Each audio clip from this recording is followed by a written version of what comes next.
So, the great Oral Wright wants to work in our company. We are delighted to have you here, but what makes you apply for this position? Okay, so let's begin with an introduction.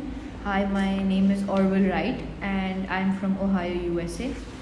My brother Wilbur Wright and I created the first plane and named it the Wright Flyer. We tested it in Kitty Hawk, North Carolina. We made the first human plane flight on the 17th of December 1903. We also formed the Wright Company, the first ever plane manufacturing company.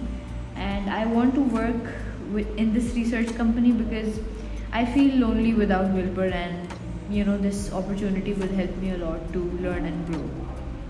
Could you please tell us about your research and what it focuses on? So my research focuses on trying to figure out how to design wings for flight. We observed that birds angle their wings for balance and control and tried to emulate this, developing a concept called wing warping. Sorry. When we added a movable rudder, Wilbur and I found that we had cracked the magic formula. That sounds very interesting. Please tell us more about your journey. Oh, that's a pretty long one. Well, we first tested the aviation market in January 1905, writing to their Congressman Robert M. Nevin, and offering either to sell an airplane to the government or to furnish information, experience, and license to use their patents so the government could build planes of their own. Nevin knew that the War Department would be less than receptive to our offer owing to the recent embarrassment over the failure of Langley's great aerodrome. Well, he had suggested that he, take our letter to President Roosevelt, personally hoping that his recommendation would convince Roosevelt that we had succeeded where Langley had failed. Nevin would then present the right offer to the War Department with Roosevelt's endorsement. But Nevin was out of his office when our letter arrived. Knowing nothing of Nevin's plan to walk the letter through the Washington DC bureaucracy, his office staff forwarded it to the United States Army Board of Ordnance and Fortification. Their response to us was very chilly. The board has found it necessary to decline to make allotments for experimental development of mechanical flight. We tried again in October, writing directly to the Secretary of War, Mr. William Howard Taft, but the answer was the same. We also wrote to the War Office in Great Britain, and initially the Britain seemed interested, but they quickly reached a deadlock. The British War Office declared they would not deal with us until we flew for a representative, and there the negotiations stalled.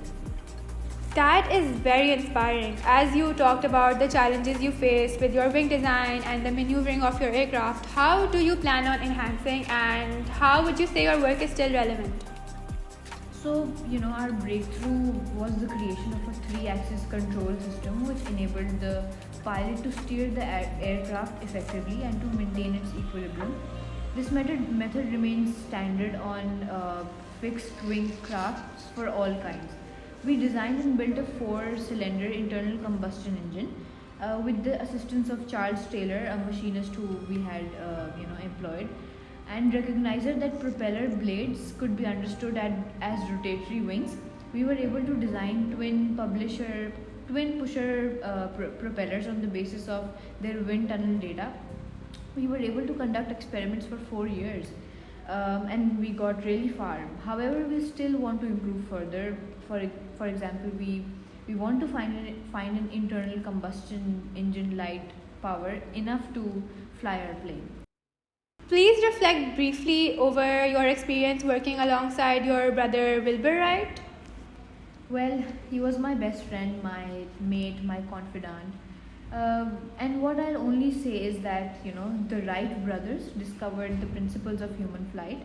As inventors, builders, and flyers, we developed the airplane, taught man to fly, and opened the era of aviation. Although we did have a few conflicts and differences when it came to, who would fly in front of recruiters, but I think that's pretty normal. All right, so as you shared your aspirations and your motivations in the field of aviation, you must have heard of other aeronautics enthusiasts in the field, such as Mr. Shifkat Talpade. What do you think about his work since it's so closely related to yours? Oh, yeah. I've heard about him. He seems like a pretty intelligent gentleman, but I don't really know about his work. I'm busy all the time, so I don't really know about his work. So. Okay, so that's it from my side. Thank you so much for coming in, and we'll get back to you very soon. Have a good day.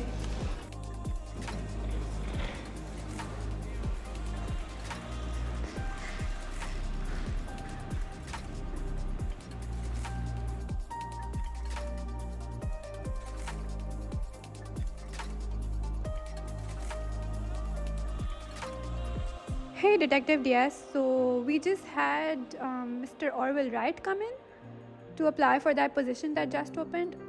Could you please run a background check on him? I got you.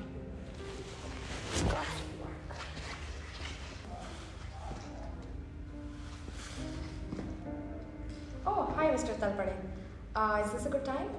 Yeah, so I wanted to ask you a few questions about Orwell, right? So could you tell me a little bit about your unmanned aircraft, 1895? Yes, sir. After my initial success, the Raleigh Brothers company came to me and offered me monetary assistance and funding.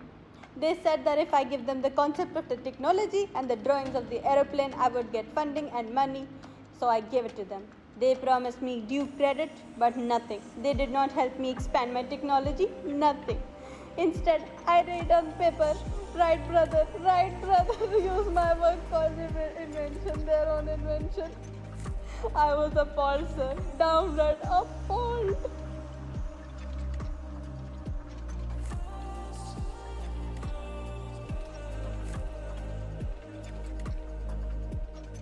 Sir, I tell you, I started my work in 1891. By July 1895, over 1,000 people in Bombay Chowpatty Beach see me with my unmanned aircraft fly for several minutes over Bombay Chowpatty Beach. Even the King of Baroda was there. So many people there. You can cross-check with them as well. Yes, sir, please do something. Thank you.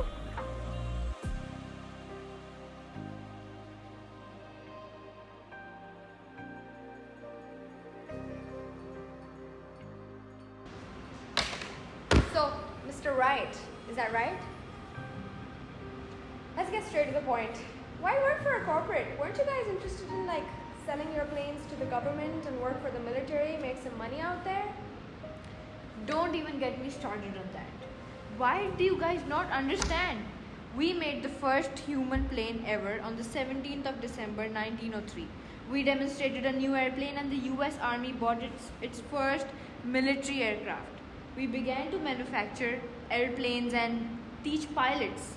We opened the first civilian flight training school in Alabama. What else do you want? What more proof do I need to give you? Your story is amazing as it sounds, but I think you missed out a very crucial part. Are you familiar with Raleigh Brothers and this initial aircraft designs by Dr. Talpade? Maybe you've heard of his name? I don't believe in any of this. Well, I think you have a beautiful story, but let me tell you an alternative story. So, you had Raleigh Brothers talk to Mr. Talpade when he had the idea of the human flight 8 years before you guys even I came. set the world's first record for soaring high, 9 minutes and 45 seconds. Nobody has ever been able to beat that. Raleigh Brothers talked to Talpade, took his idea, got back to you, and never got back to him. They offered him funding, and you stole the idea. Mr. Wright, stop calling yourself that. And Wright Flyer is a failure. Sure are. I think we're done here.